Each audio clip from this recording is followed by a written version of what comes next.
Today's episode of Vice Versa, we're talking about electric airplanes taking off, what's in the U.S. infrastructure bill, Arrival's self-driving tech, the electric Oshkosh Firetruck, Tesla opening up its superchargers, and more.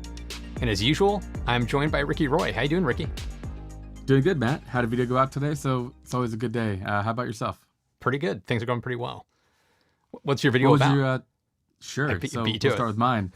Yes. So my video is something I've been really excited about. I've been working on it for about 2 weeks. It is on artificial photosynthesis solar panels. So, the panels that we have today operate with the photovoltaic effect, where photons of light hit a semiconductor and kind of shakes free some electrons, and you collect that energy, which is what all the panels that we have today are based on. But this would be doing it the way plants do it. So really, really cool stuff. And it's early on. It's just in the research stage, but something I'm really excited about. Very cool video. I just watched it this morning. It's really, really good. I definitely recommend watching it. What about you?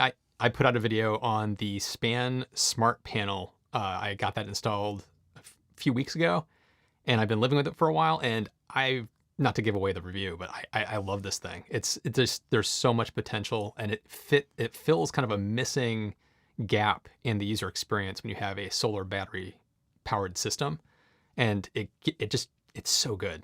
I really recommend it, but it's for a very specific use case. It only makes sense financially if you're getting it installed along with a solar and battery system, because it's $3,500. It's kind of pricey. So yeah. Is that with installation? No, plus that's just the panel. Yeah. That's why it only makes sense if you're getting it in conjunction with a broader system, because you could get fewer batteries, because you can get more out of fewer batteries this way. So it can make financial sense. Instead of spending 10 grand on an extra battery, you spend $4,000 or $5,000 on this, and it kind of fills that gap. But yeah, super jealous. I left you a comment saying as much, but super envious, man. That's such a cool product. All right, so we've got a pretty packed show today, and let's jump right into it with our first story on Aviation. You got to love the name. It's like EV and aviation. Yeah, it's perfect. It's a Israeli company who's working with DHL to deploy 12 redesigned Alice E-planes from the company. So this is a partnership that they've had in the works for a while. Deliveries will begin in 2024, but DHL is part of an early pilot program. This company has gone through some design iterations. Like, for example, you'll notice a more traditional tail. They had a V-tail, I think, in earlier generations. But you can imagine, being an electric airplane, the aerodynamics of this thing have to be just like perfect. I mean, you can really tell. You can see how it tapers in the back. I mean, this thing has been in a wind tunnel its whole life. We don't know the battery information, and I think that's really what they're still in development with. They probably have various packs to figure out what they can achieve, and they're probably waiting for breakthroughs to happen in the next couple of years to give them further range for less weight. But they're talking about a range of about 500 miles, which is pretty awesome. And they have electric propeller motors, right? You're probably thinking, yeah, we don't see this very often anymore. We see jets, but a jet engine is actually a combination of moving air very quickly, but also the combusted fuel and compressing it and shooting that out the back. So that's why I actually want to do a video on the future of potential jet engines, electric jet engines, or plasma jets are another thing, but this is a traditional propeller-driven plane. The major drawback with that is the airspeed, which is about 220 nautical kilometers, 220 knots, which is about 250 miles per hour. And so you combine that with the range of about 400 to 500 miles, and you're basically having to take off and land and make jumps, kind of like more like a Cessna than like a private jet, if you will. But it's a really cool concept, and they've seemingly made quite a bit of progress and evolved the design. I really think it'll come down to how much they can carry. So here's their website, and one thing I was looking at was about the range or the amount of cargo capacity that it has, because so the max payload is 2,500 pounds, and the entire craft weighs significantly more. So the mean takeoff weight is about 16,000 pounds, and yeah, the payload in the different configurations is about 2,500 pounds. Those numbers are because of battery weight. Typically on an aircraft, the fuel, doesn't weigh nearly as much, so you want to try to maximize that and minimize this, because the more the craft weighs, the more lift you have to make. The more lift you have to make, the more induced drag you have. It's a vicious cycle, but really cool concept, and I'm excited to see more about the company. I'm actually going to try to reach out to them and see if I couldn't have a chat with them, or maybe even tour their plant. But it's a really cool company doing some pretty cool stuff. What do you think, Matt? This is kind of the future of short haul flight. It's like that's where electrification is going to happen. You're not going to see this in long flight, like transatlantic flights. You're not going to see electric. You're probably going to see hydrogen before you'd see electric there. But for this is, I'm really excited to see this because Aviation already has a deal with Cape Air, which operates here in New England. It goes between Martha's Vineyard and the Cape and New York City. So they're going to be getting a bunch of these planes as well and doing short haul flights on that route. Whenever they end up doing that, I am definitely going to be booking a ticket and trying it out because I really want to ride one of these things. But one thing about DHL, they did say they're going to squeeze an extra 100 pounds into their cargo weight because it looks like they're only going to use one pilot. So they'll be able to do 2,600 pounds of cargo, which is not that much. But the thing that's really cool is like Cape Air has said about the Aviation Alice airplane that they're calculating they're going to be basically paying for operational costs about 40% of what they spend today. So that's why this is important, because it's going to drop costs for these flights dramatically. Even though right now they can't carry as much, the costs are going to be so much lower. It's a really good point. I'm wondering though about is recharging time. So if they were going to try to overtake 30 minutes. a short haul, they claim it's 30 minutes. You can imagine 30 how minutes many per charge per flight. Yeah, it's gonna be huge. Okay, so that's got to be a huge charge rate. Yeah, which means you might have to retrofit airports and stuff with new power transformers and to get more electricity out of them. But yeah, that's about what you need. Imagine you pull in, you deplane, you plug in, you deplane, you board, and you're charged and ready to go. And it's going to prove to be way more reliable, because as great as the jet engine has been, I'll take electric motors every day of the week, given a choice. So that's really, that's interesting. Yep. Hopefully I'll have some access, but I'd love to do a video and talk about them a little more in the future. But cool company. Well, next up, we're going to talk about the U.S. Infrastructure bill that is on its way. It hasn't passed anything yet, but we now know kind of what's going to be in the bill and what's not going to be in the bill. I thought it was going to be good to kind of run through this just kind of briefly as to what's in it. It's a $1 trillion package, which is 2,700 pages long, which is just bananas. But you were talking about things about $7.5 billion for EV charging stations across the United States, which is going to focus on highways and routes that connect more rural communities. It's about half of what Biden originally wanted, but it's at least something. $73 billion is for upgrading the electrical grid. It's going to be thousands of new miles of new resilient transmission lines.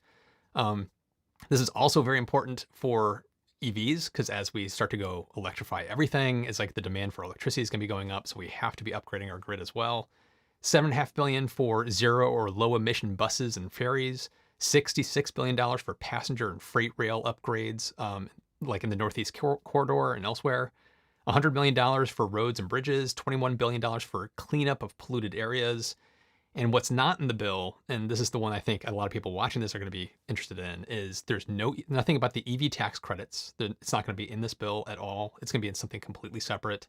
And there's nothing about anything like EV school buses and things like that. But for EV owners, this still is a big move, because there's that $7.5 billion for the EV charging stations that's part of this bill. So what's your take? Interesting about the electric vehicle credit, which is probably the most direct impact that consumers will have. But I'm glad to see that we're putting a focus on infrastructure and charging infrastructure in particular, because currently we have a couple of players. We have Electrify America, and they're making progress. They're making some progress in terms of number of stations and reliability and everything else. But we do need definitely a surge of some spending, and this might actually, even more than the tax credit, be the best way to spend the money here, because it's not really a highly profitable thing to be a charging infrastructure company. There's so much overhead. I mean, it costs like $700,000 in some of these sites to build a charging station. So it could be really expensive, and you're basically, you're not making that much money. You're paying some base rate for electricity, and then you're upcharging a little bit at least. So I think that really probably would be the last domino to fall naturally left to the private markets. So I'm glad to see that the government is getting involved there. And I think indirectly, it might actually be a better move in terms of EV adoption than giving people a one-time check to then say, okay, hope you can make it wherever you live to charge and get by. Yeah. Yeah, I agree. It's like the two things that I'm most excited about are the EV charging and the electric grid upgrades. Because for those people that don't live in the United States that might be watching, the United States has a very old grid system. And on my span panel, when I was talking at length about all the benefits for blackout situations, I've gotten so many comments from people in Germany and the UK, like, do you guys really lose power that much? I never lose power. And it's like, I live in the Northeast of the United States. Most of the power lines in this area are still above ground on telephone poles, and they get taken out by ice storms, heavy snow, branches falling in storms, taking out power lines. I personally, maybe once or twice a year, I get a power outage. I have friends that just live a couple towns over that get 6, 7, 8 outages every single winter, and sometimes they could last for days. So it's, yes, it happens. And if we can do upgrading of the grid, get more power lines underground, more high, better, more resilient electric lines put in, that's going to benefit the resiliency of the entire grid at large. So it's like, we definitely need this upgrade in the United States. Yeah, absolutely. And it's gone unfunded for far too long. Mm-hmm. How long do your average blackouts last for? I'm kind of For curious. me, it's a couple minutes. Where I am, it's not that bad. But like I said, I have friends that when the power goes out, they live in Andover, Massachusetts, and power could go out for a few hours to several days. The worst ones I've had where I live now, I had a power outage for about a day and a half. That was the longest one I've had to go through. Yeah, my 10 years in San Diego, I had a power outage for about one day one time. But typically, yeah, I had a 45-minute one the last year. Yeah, it's bizarre. I know. Yeah. people that aren't from here find it shocking, but yes, things do happen. Ready for the next one? Yep. All right. So the next story is about Arrival, a company that we've both talked about on our channels. What's really cool and interesting about Arrival is their fundamental reimagining of the factory and how they build their vans and stuff. So I'll just play this video while I talk. But, whoops, that's not what I wanted to do. So this, oh no, I lost it. Okay, I gotta reopen it again now. Sorry. Of course I do. So Arrival is a UK-based company that has a really cool idea and a concept for a van that I think you can probably agree to. It's just such a cool looking van. And they build it out of like this composite thermoplastic, and it's easy to form. You don't need to have like huge stamping machines and stuff. They're built in small factories. But this story is about their autonomous driving. And what they showcased is they had this first test where they were able to show one of these systems working without any driver at all. And that's been cool. But for me, if anybody who's thinking that this means that Arrival's well on their way to a self-driving, like a robot delivery truck, I would say probably not. This is one of those engineering challenges where it might be easy to get to the first point, but then, or to show off like, hey, here's the concept. And it could be like 10 years before you're finally done. So I think it's a little early, but I'm glad to see that they're working on this. What's crazy to me is that these companies that are building new EVs have the funding or the resources to be able to tackle problems like this. It's so ambitious. I would have been happy just building a van, and they're doing this as well. They partnered with Uber early on to have like kind of their first iteration of it, while they've been working on this in-house as well. Their automated driver systems, and they're targeting levels 0 to 3, and level 3 autonomous is pretty good. It means that you still have a steering wheel and a person might have to take over, but it's expected to handle every situation. And so, again, very ambitious plans. But I would say take a deep breath. They're probably a long ways away unless they partner with the right company. Because you've seen what Tesla's doing, how long it's taken them. And the sheer volume of data that Tesla has is amazing. They are using computer vision, which is cool. And they're kind of minimizing the amount of sensors and stuff, which I think is the right direction. But yeah, I think it's going to be a while, but it's a cool look to see just how ambitious the company is. What do you think? Yeah, this gets me excited because it's like they're a very small company. I was shocked when they announced this because I was like, really? It's like you guys are taking on autonomy? But one of the things that if like in that video that you played earlier, they talked about how they've partnered with, I think it's like 9 different organizations on this one project. This Robo Pilot is made up of like 9 different groups. It's made up of colleges and universities in the UK and different businesses like themselves. So it's kind of like a whole bunch of smaller groups kind of pooling their resources because it's such a major undertaking. So it's really cool what they're trying to do. And right now, obviously, they're only starting with trying to get the demonstration was having a vehicle that can drive itself around the depot, which is a very controlled area, and it's the safest place to test. And once they perfect that, they're going to start rolling out onto the UK streets to try to go broader. So yes, they are still years away, most likely, from like they're not caught up. They're not at the same place that Tesla's at, obviously, but it's still awesome to see a smaller startup company like this seeing that the future is in the software and automation and driving like this, and they're going to go after it, and they've pooled the resources with other companies to make it happen. It's great to see this. Would you rather see them spend the money on their core competency, the micro factories, or any other sort of manufacturing steps to get to production faster? I kind of feel like you have to pick and choose where your spending goes. But you think I think it's smart. Would you rather see them shift it? Okay, yeah. I mean, because the future, will tell. The future is this, and if they don't start working on this for 5 years, they're going to be that much further behind.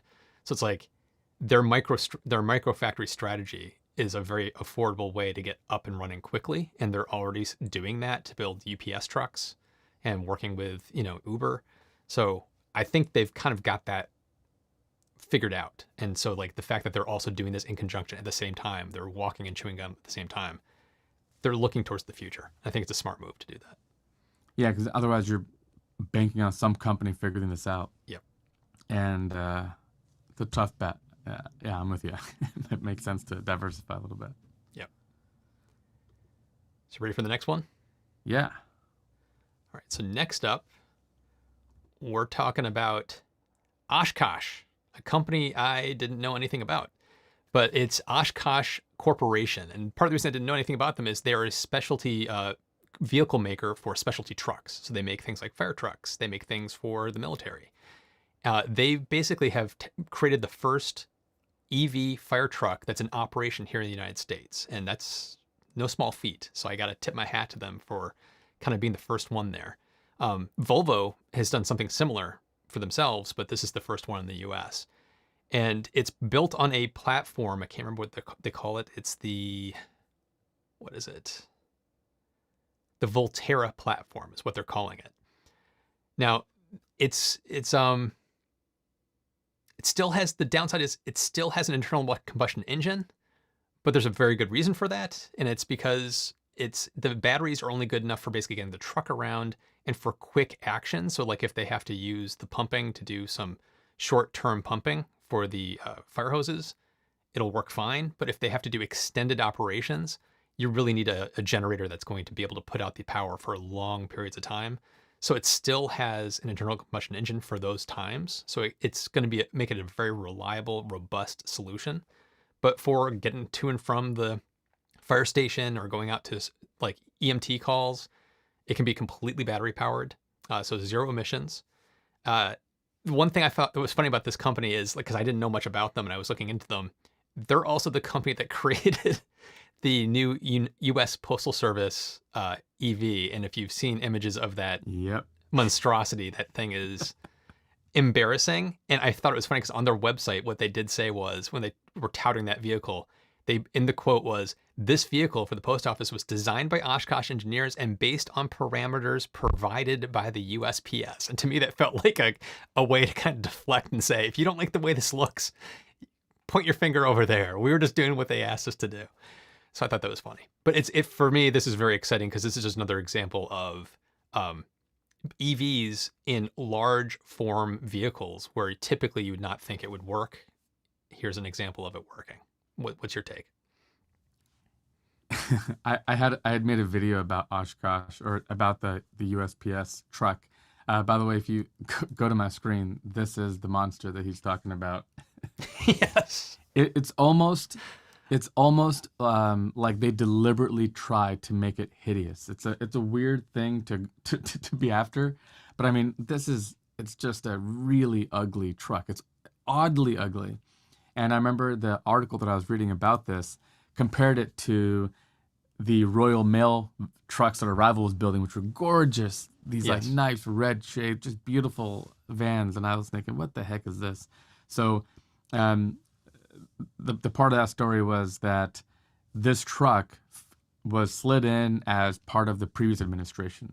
So Biden had mentioned that we're going to go all electric and we're going to do all this stuff. But this was a lingering contract from a previous administration. It's not electric. They're not planning on making it electric. There were electric proposals, but this is the way we went. You mentioned Oshkosh Corporation.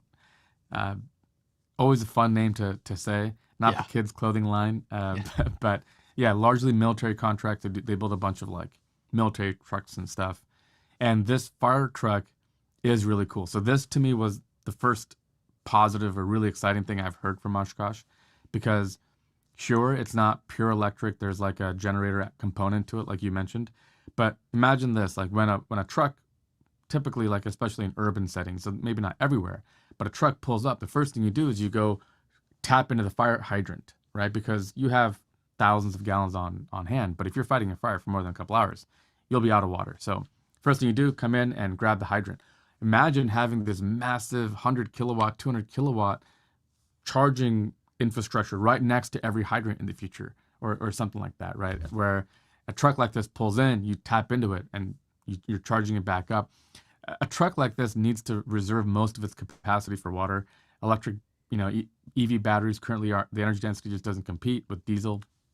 So maybe in the future, maybe the truck only needs to have about 80 miles of range, and you get to wherever you're going and you could plug it in and charge it. It runs all the systems and pumps and stuff. It's purely quiet, doesn't make any sound, and you can run it indefinitely off the grid. That could be a thing in the future, right? We ran water and hydrants everywhere already. I mean, in comparison, that's way more complicated. Like you need high pressure. That water's coming out at like, I don't know the number. Somebody might know. What is a hydrant coming out at? Hundreds of PSI, not your 60 to 80 PSI that your houses are running on. So we've already figured that out. I think that's kind of the hard part. Run electricity to it. And in the future, fire trucks could look just like that and maybe ditch the gas engine altogether. Fire trucks aren't really the problem. There's only a couple hundred or thousand fire trucks compared to the millions and billions of cars. So in the grand scheme of things, this is a win, and I'm excited to see what the future could look like with this technology. It's more about Oshkosh creating the platform, and now they can do even more beyond this. Exactly. That's kind of the exciting part. I couldn't find many details on the battery, like what battery technology they're using, or the size, or the actual range of the fire trucks.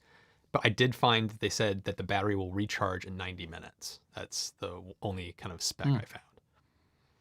That's always the part they leave out, because they're hoping for, the further we can delay, maybe the chemistries keep getting better and we can get better. Yeah. So we have an answer for what the hydrant pressures are.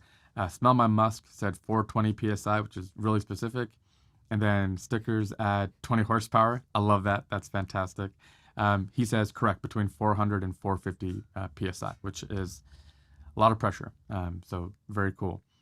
Helen Lawson says an aluminum air battery would be the best thing for a fire truck. That is very interesting. I have a video on that, and that's actually a very interesting take. But yeah, I think this is a cool story, and I'm glad to see that they're investing in something interesting. Yep. And, they're broadening their horizons beyond hideous mail trucks. It's a good thing. Ready for the next story? Yeah. Yeah. So the next story is one that I was particularly interested in, and it's Hyundai says that the Ioniq 5 will dominate Tesla on miles per minute of charging. They don't say charge speed; they say miles per minute of charging. There's some subtleties here, but the first thing we've talked about in the past is how quickly an electric vehicle can charge is not that intuitive. This car runs on an 800 volt architecture. So we've talked about how in the past, higher voltage systems typically can charge faster. Not always. There's still limitations with the battery and the chemistry, the cooling, things like that. But what they're claiming is that this Ioniq 5 will charge on, this is an Ioniq charger in Europe, but Electrify America here in the US. So on a 350 kilowatt charging stall, that they would be able to charge 10 to 80% in 18 minutes. So here is a graph of charge speed. Anybody who has an electric vehicle and is plugged in, you know that your charge speed does not stay the same. What typically happens is early on, there's like a ramp up. Because Tesla's integrated really well and it knows when you're going to a charging station, about 15, 20 minutes before you get there, it'll give you a little pop-up that says preconditioning. What they're doing is they're warming up the battery pack to basically cut this time down. So when the pack is at full temperature, you can raise the charge rate up a little bit higher. So this initial speed boost up is a function of how quickly you can get the batteries prepared.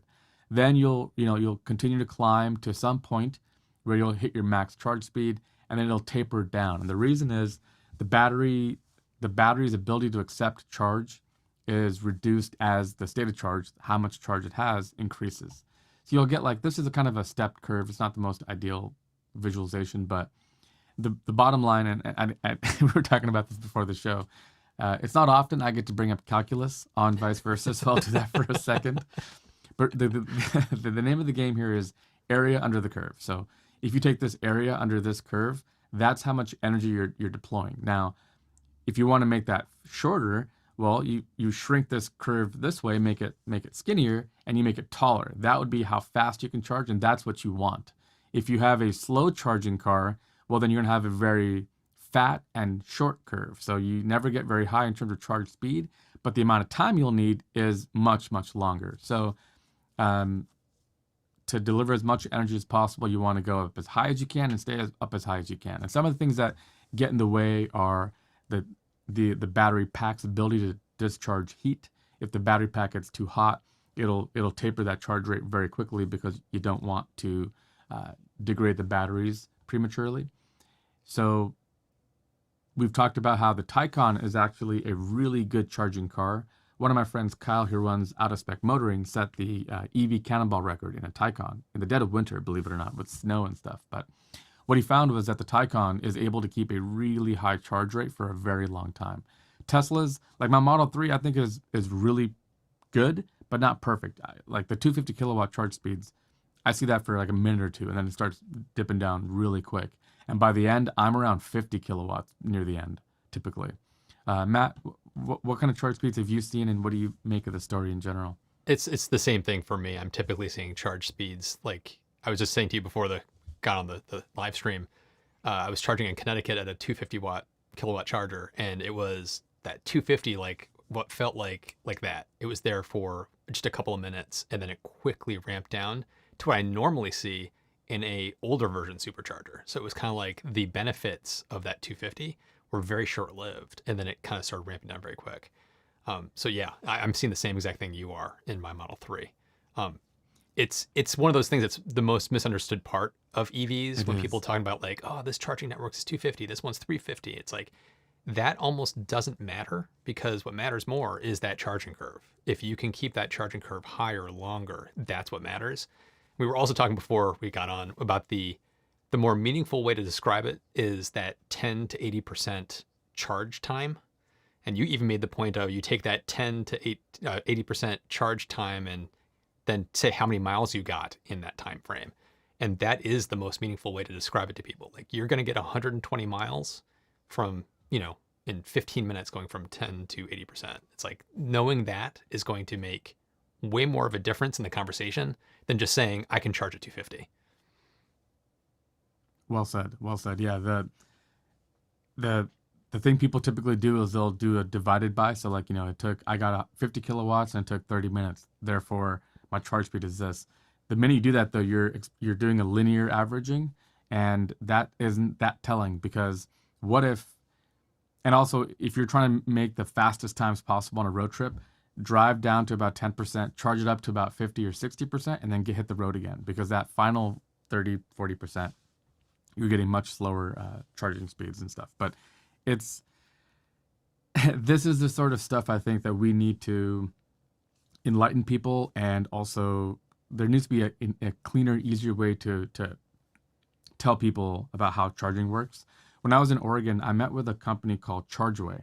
Matt, the founder's name is Matt, and his whole vision for Chargeway. Have you ever used Chargeway? No.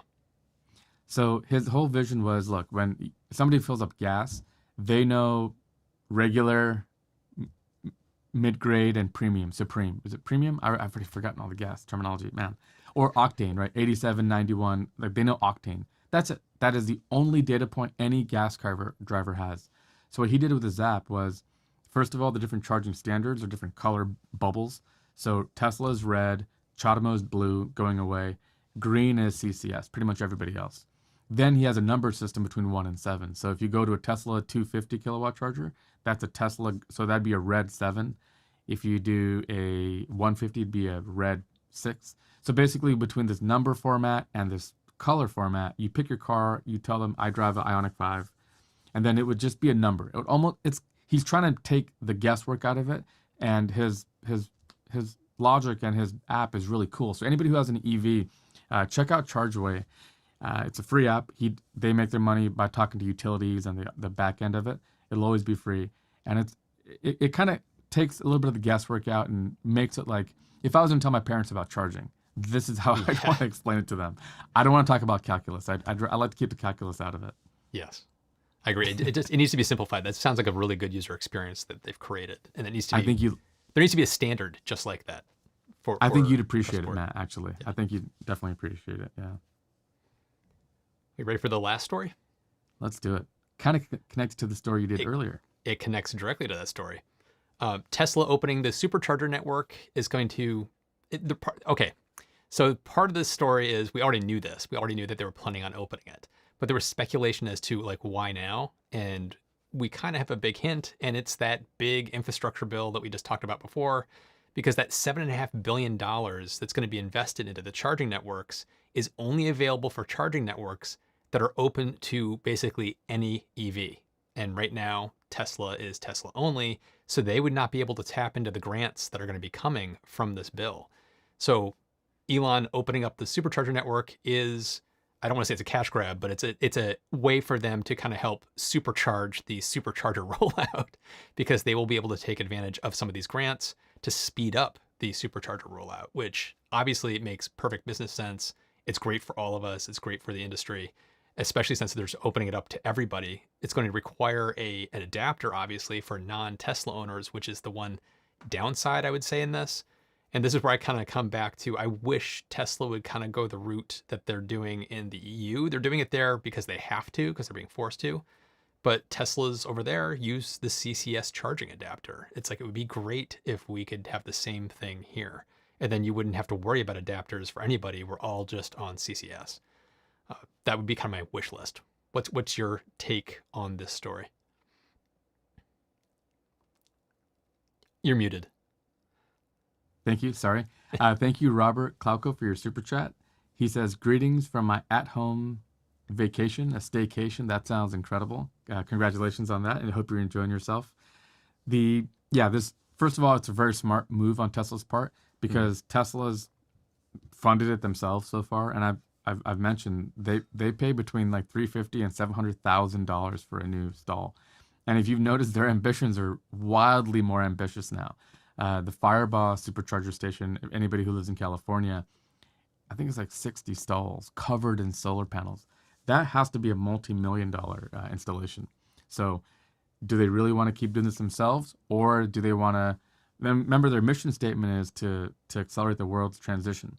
How do you do that? Build more stations and get more people buying electric vehicles. So the best way to do that, I think, would be to open up. And you figure, okay, they're going to open up the supercharger stations, which means other people can be using stalls. And so now Tesla owners might be waiting. You'd hate to be that. But if they're growing their supercharger network way more quickly as a result with funding from government funding, well, it might wash out. We'll have to wait and see. Currently, I think, especially here in California and the US, like Teslas dominate EV sales. So I think it could work out okay. But in high traffic areas like Los Angeles, for example, whenever I'm in LA, I have to get in line to supercharge. The only place I've ever been where I've had to do that. Sometimes there's a mall in San Diego and there's a couple places in the Bay Area, but as long as they manage that well, I think it's a good move, and I think it'll work out better, and I think it'll really help other car companies Mm-hmm. sell EVs, because I think people have heard the stories kind of out. Electrify America has a lot to improve on. They have a long way to go, and the supercharger network seemingly just feels so bulletproof. My trust in it is like absolute. I Yep. never doubt it. I would also like Tesla to release an adapter for us so that we can use non-Tesla chargers. Because like in a pinch, it's like if there's the closest charger is Electrify America, I'm gonna give it a shot. If I had an adapter, I would definitely try it. I'm very excited by what this means with the infrastructure bill incentivizing this and seeing Tesla finally creating that unlock for everybody to take advantage of it. It's gonna be really exciting to see what happens over the next, I don't know, 3-4 years. I think it's gonna be like throwing gasoline on a fire. I think you're gonna see a real speed up of the rollout. That's how you want to see money spent. Like the idea that it's already taken off and you're just throwing gasoline on it. I think you're right. I think that's an apt analogy, and I think the next couple of years will feel like that. Before we wrap this up, I kind of want to get your take on this too. I've spent the last couple of weeks on the road, and I've met with some really cool like CEOs or company people with some really interesting insights and stuff, especially around the charging standard. So you and I, we've talked about this. We're fans of standardization, USB-C, right? I want to see everything I own have a USB-C charging cable on it. At the same time, so the CCS would be the standard, but the CCS plug kind of sucks, if I'm honest, especially compared to the elegance of Teslas, right? Teslas can handle DC or AC from one plug, from the same prongs, right? The car is smart enough to understand what you're doing. You plug in at home, it's alternating current. It routes it to the inverter, to DC, to the battery pack. You go to supercharger, the same plug, the same leads. It goes, hey, this is direct current, and it just bypasses the inverter and goes straight to the pack. It's super elegant, right? It is the Tesla supercharger is the most elegant charge cable. I'd love to see anybody who thinks there's a more elegant solution, but it is the most elegant solution. Sadly, it's not a standard, right? The CCS standard, especially the one we have in the US, is just terrible. If you had the Taycan for a while. Yes. Tell me that thing is easy to manipulate It's and to awful. plug in. It's stiff and it's hard to kind of rotate to get it in just right. It is. Tesla Typically, the superchargers, cables it's are never thick. a problem. It's like right in, no problem. Completely agree. And if you have to stretch out pretty far with the CCS cables, like if your car has a charge port in the front door and the cable barely reaches, then it becomes like it becomes a real chore. So I actually think throw that piece of junk away. I don't like that. We're early on it. We're still early enough that we're not stuck to anything, right? We don't want to be stuck with something stupid. And my personal opinion is CCS is stupid. It's a terrible plug. We could do better. We need to get Tesla in the room. They need to be like the front of the class, sit down and figure this out, and then just never look back. To be fair, the CCS standard in Europe is different. Let me try to pull up a picture while I talk. But what's interesting about the CCS standard in Europe is it's actually better. It's a little more squared off. It doesn't feel as oddly asymmetric. Europe. Or maybe you can pull it up. If you could pull it up, Matt. Or anybody who's seen them before. The one in Europe looks better. It's a little more squared off. It's not as elegant as Tesla's, for sure. There was some technical reason why they didn't want to go Tesla's route. I think it had to do with some requirement that you can't run AC and DC through the same leads or something dumb. There's no reason why we can't do that. Tesla's already shown you that it's easy to do. It's elegant, and that should be the standard. CCS is bizarre because the AC is on top, the DC is on the bottom. The end result is this far inferior cable. So so on the right is the CCS here. It's really hard to Google this. But if you keep scrolling there, okay, you see that really square cable? There you go. This one right here, that top right, this square, you see how it's a little more squared in Europe? Yep. It makes it a little more easy to deal with. Whereas in the US, it has this kind of triangular, the shape is off and oblong. It's hard to deal with. So Sorry, Well, my little rant, but I was gonna I'm say, all about standards. I'm with you. It's like I always bring this up with Tesla, but it's like Apple is a good comparison. Apple created the Lightning port, the jack, because the USB standards sucked. USB-A, micro USB, all that kind of stuff, they sucked, and they couldn't do what they wanted to do, so they created their own Lightning thing, blazing their own path, master of their own destiny. But then you created this where like the rest of the industry slowly started to consolidate on a specific USB standard. Apple is part of the USB standards board and actually helped to design USB-C. So they had their hand in creating this amazing, compact, beautiful little USB port, which is very much like Lightning and Thunderbolt, but it's a universal standard that they were part of the conversation. And it feels like we need that now with charging infrastructure, where Tesla created their Lightning port. They need to get on the standards board with everybody else and basically help them to design the ultimate plug that everybody can move to. CCS3 or whatever you want to call it. It's like they do need to have their hand. That analogy is perfect because Lightning it was a step, but it wasn't the end all. Correct. I think the USB-C is even better. I think we talked about this, but Lightning is still USB 2. It's super slow. I don't know if I've told you that, but it shows you that, look, it's bidirectional, has all these perks. We take that and then we roll it into like a bigger, and Apple was on board with it. And I think my iPad, your iPad, they're USB-C. My laptop is USB-C. I can travel with one cable almost, and it's the way to go. We need to get on. I actually know some people who, there's a lot of like lobbying and things. So one of the things we don't want to see is government spend money stupidly, because they're incredibly good at that. What we want to do is start to tell them like, look, before we just start throwing, like Electrify America, for example, I remember stories about how they took forever to roll out and they were just buying up hardware that wasn't really the right hardware in the interest of just saying, hey, we have 6,000 locations, but none of them, you don't want to use them because they're not going to work. But so let's get smart about this. Matt, I'm going to get you in front of the right people. I love that analogy. That's so perfect. Well, that was, I was going to say, that was our last story. So we're going to transition to the Q&A portion of the show, and then also have to give a big thank you to Eric Kessler, who said, at this point, I'm behind Tesla rolling out the use by other cars. Mainly, I trust them to really use the added funds to roll out many more superchargers. Go standardize.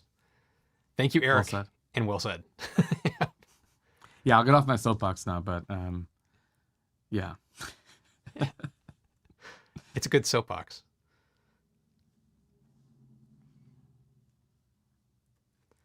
So let's see.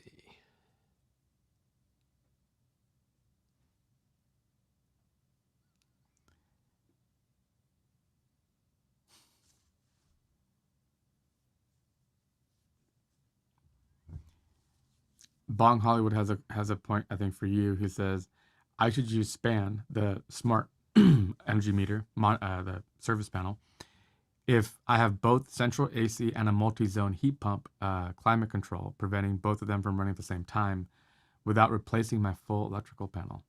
Yep. There's a lot of interesting applications and use cases and stuff. Yeah, that granular control that you have over per circuit and energy monitoring, and it's in sync with your battery system. It opens up a whole lot of possibilities for stuff like that.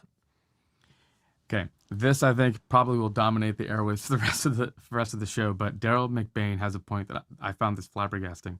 I was flabbergasted. The White House is having an EV car event today, and Tesla was not invited. Of course, Biden's a big union guy, but the leading EV car maker should be excluded. It has to do with unions. It does. That's why. But it's beyond bonkers, right? Because we would not be here without Tesla. Those car companies they actively fought any chance we'd have electric cars. Yep. Rounding them up, scrapping them, crushing them, whatever, right? And now Tesla, like pretty much by themselves, goes out and makes this a hot market and completely made them like legitimate. And you're not going to include them. That's beyond bonkers. What makes me really mad is you see like tweets from other car executives talking about how proud they are to be a part of this, but it just all feels very shallow if you don't have Tesla. Like that, it just feels like there's an agenda. There's like lobbying interests at play and all this other stuff. And we know Tesla doesn't spend money that way. So that kind of bummed me out in a major way. Yeah, I agree. It drives me nuts that they're doing that. I can understand why they're trying to play nice with the unions to keep them happy, but it comes back to the whole lobbying effort. That's the only reason why this is happening. Yeah, it's a shame. And this isn't the first time. We talked about how, remember the Ford had a billboard talking about how they're the first company to be pure, or to claim to be sustainable by some year. It's like, yeah, you've heard of Tesla, right? But it was in the wording or something. I don't know. Don't really care for all that sort of stuff. I think really what matters is your actions, like what you do. And these kinds of, even what Biden is doing, I've mentioned before, I don't think governments are going to play a big role because they didn't play a big role with Tesla. They did there was some early funding, there were some things that happened, but I think we as a society need to be buying more EVs, and that'll drive demand and companies will rise up.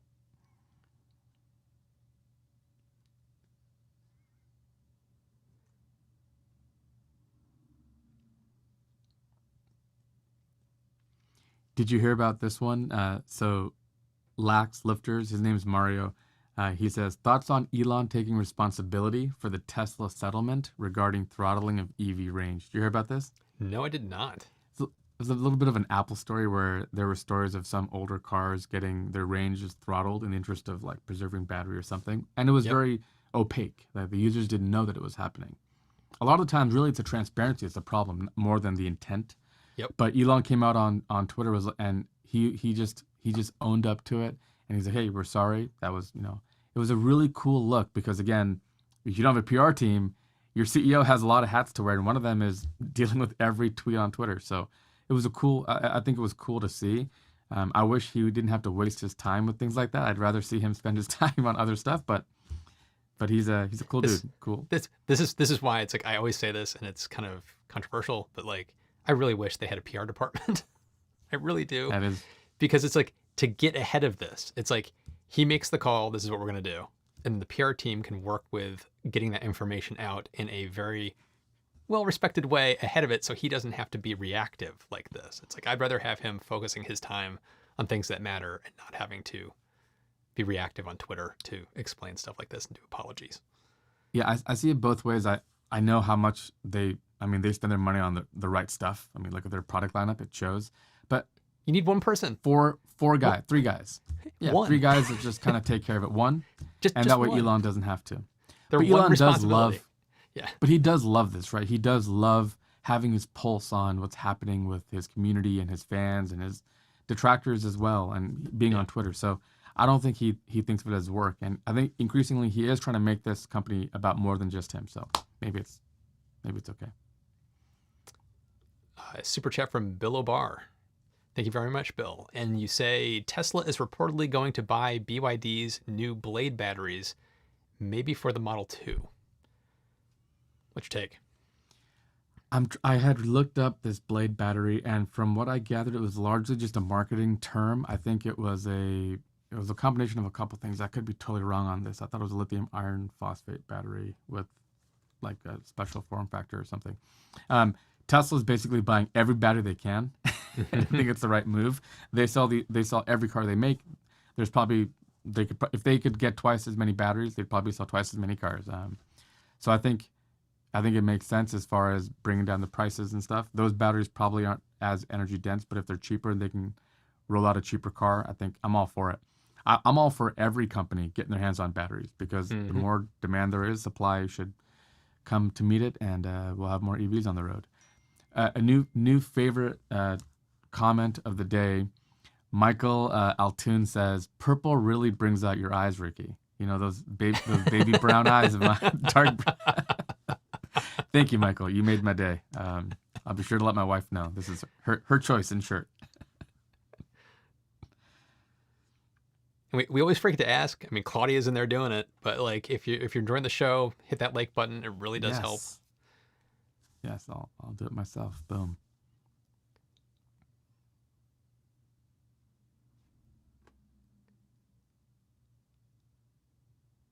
Observer he mentioned that the Blade battery is a lithium iron SO4 battery, and it's about the form factor. It's a couple things, yeah. Yes, the Celta pack structure. That is it's the marketing term for that system. Got it.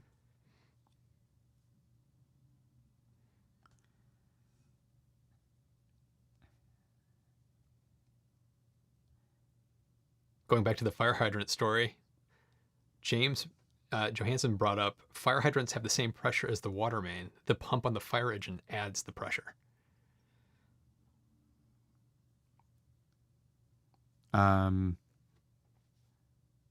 Yeah, yeah.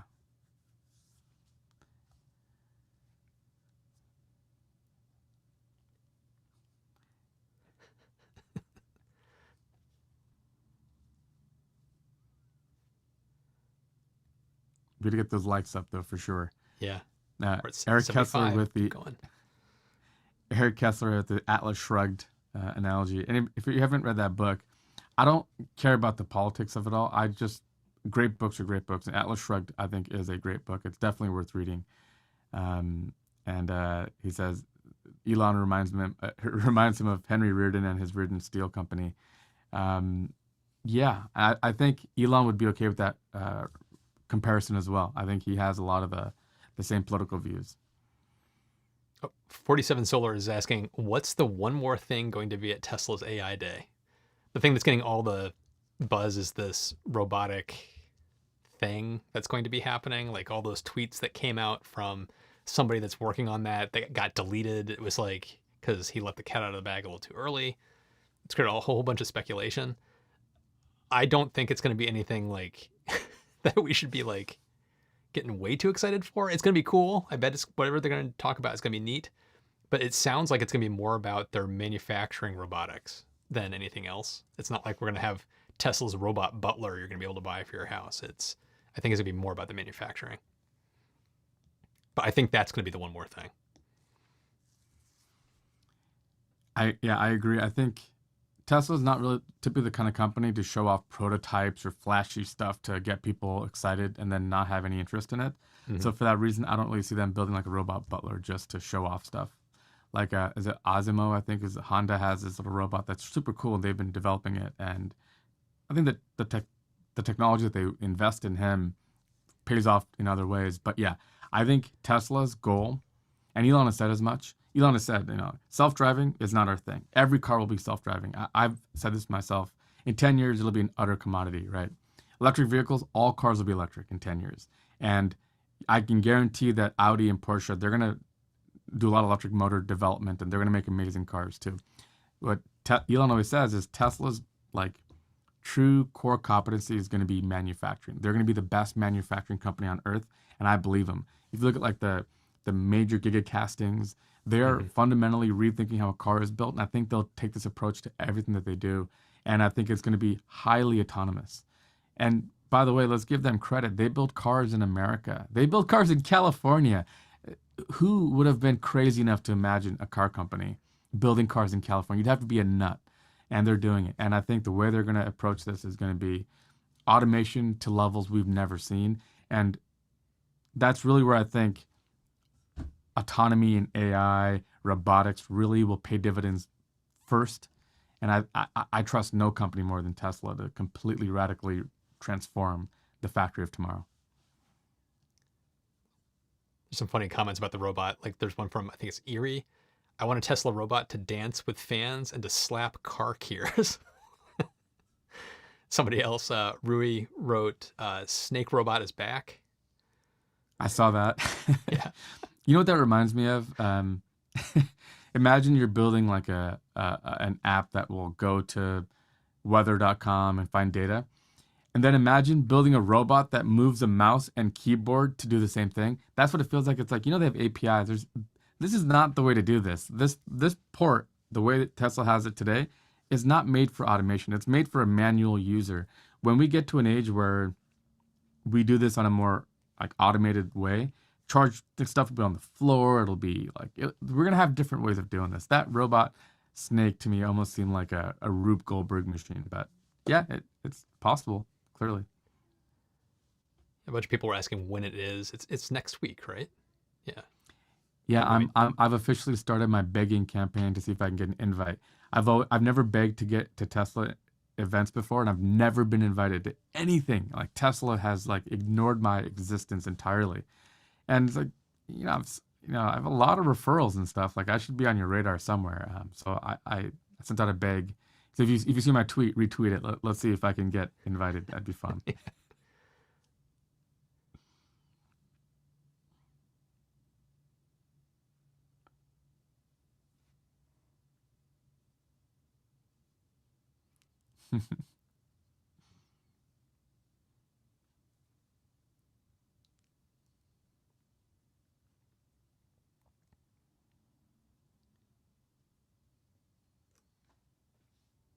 Yeah, thank you, Dusty, for your retweets and stuff. I appreciate that.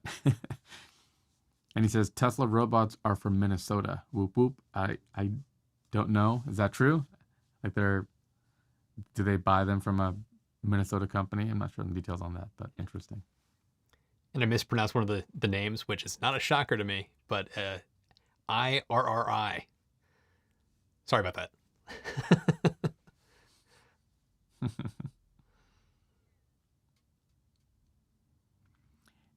And Matt, remember the company you met with that did the charging? It wasn't inductive charging, but it was like, was it? What was the technology? Whitricity? Yeah. Yeah. It was magnetic resonance charging. Right.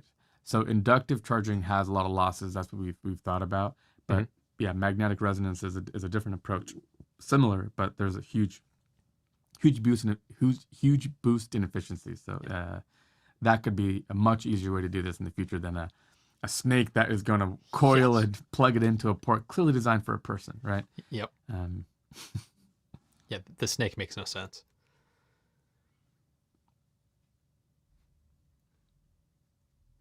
Claudia's pointing out we need 15 more likes to hit 100. Can we do it? That is a fact. Dusty, what was your joke, Dusty? Did I miss it?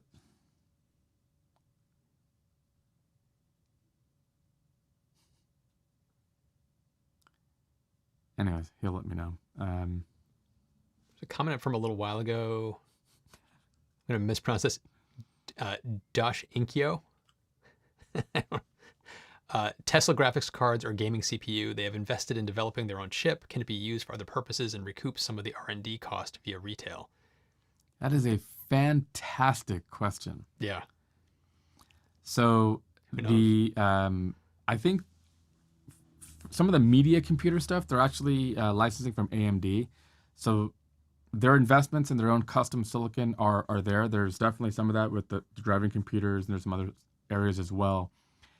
But I think the gaming hardware is AMD, if I'm not mistaken. I don't know about the GPU side of it. It's worth looking into. But there definitely is some investment there. The question becomes, do you license it out and sell it, or do you keep it close to the chest? But what's crazy is imagine if they come up with their own GPU line to compete with AMD and NVIDIA for their cars, because the GPU hardware really is what's great at things like neural nets and self-driving computers. And then imagine if they turned around and they had their own, like the Tesla GPU. So it was, I'm not going to get the AMD this year. I'm going to get the Tesla one. Their verticals that they could enter are just mind-boggling. The different kinds of industry they can get into. I mean, think about what Apple did with their M1 chips and all that kind of stuff. It's like they designed their own silicon to be super low power, super efficient, and they just kept perfecting it until the point where it's now way better than anything Intel or AMD makes. You could see Tesla doing something similar, creating these highly efficient GPU-like systems for all those calculations they have to do, and they could just suddenly pivot and release something for everybody to use that just kills everybody else. Absolutely. I don't know if they'll do that. It feels like they'd be taking on too much, but it'd be really cool if they did pull something like that off. Yeah, when you're a $1.5 trillion company and you're trying to become a $2 trillion company, you got to start to think like this, and you'll have executives in the room figuring out new avenues. In the case of Apple, they sell like 1 billion devices out there. So for them, they just keep the M1 close to the chest, and that becomes their advantage. But for Tesla, you're never gonna sell the same number of iPhones or iPads and MacBooks. So maybe that could be a future product line.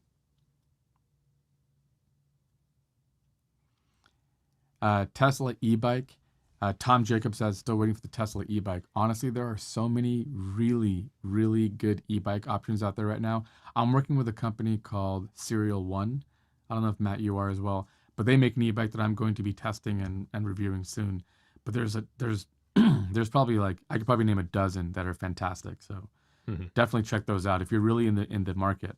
We don't have to buy everything from Tesla. There's some other really great startups that could use your eyeballs. Yeah, I have a Rad Runner from Rad Power Bikes, and I love it. It's a great bike. There's tons of great options.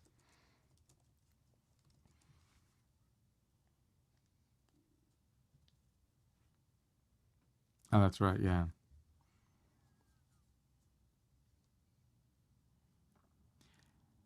Robert Schroeder says Tesla chip sounds like the Tesla HVAC idea. Um, I always think what I love about Elon is he reminds me a little bit of like how I always feel, which is there are 100 things I wish I could do, but I would need to be a billionaire to have a chance because I'd have to have teams that are developing it. And I think he's the same way. He just cares about so many different things, and he sees anything and he thinks we could do that better. I think his team route like kind of gathers him back and says, let's focus, let's get the Cybertruck out, let's do this, and then we'll talk about HVAC. But I think going forward, they're gonna be in a lot of different things. Tesla to me has one of those they could be a $5 trillion company in 10, 15 years, I think. And it's because of this. Tom Jacobs says Serial 1 is the Harley bike. That's correct. I think Tesla's big advantage though is going to be their software and their artificial intelligence. So I don't see like HVAC being like a prime mover for them. I see them focusing more where they're going to make the most bang for the buck, and that's probably going to be in the software and AI. Yeah, I think you're right. I think Elon cares about like the climate crisis so much that he might forego like being a tech software person himself. Yeah, the scalability and the profitability of software is so crazy compared to like the bespoke HVAC system that requires an installer running plumbing and all this stuff. But I think he might still do it just because of how much he cares about how much energy we could all reduce. Yep. 4 more likes. 4 more likes for 100. Come on. We're not even at 100? Oh, man. We're so close. All right, everybody, hit that like button. Here, I'll show you. You got to say it like Peter McKinnon or something. Smash that like button. Crush it. The poor like button. It gets so much abuse. So Michael had a Michael, I don't know if it was Michael who mentioned this before as well, but this is the second time I've seen the comment. He says to build a website, and maybe Matt and I should tag team this idea. He says build a website to rank how green companies are. So look through the full entire life cycle. Like Apple now, I think, is almost entirely carbon neutral, which people don't realize. The machines that shave out their chassis from aluminum, they take the shavings, melt it back, and reuse that again. Like they're a very clean company. They make it a point to let people know, but that might be fun to give companies a ranking. And if you're in the market for a bike, for example, and this company you know is more actively environmentally conscious, that might sway your vote.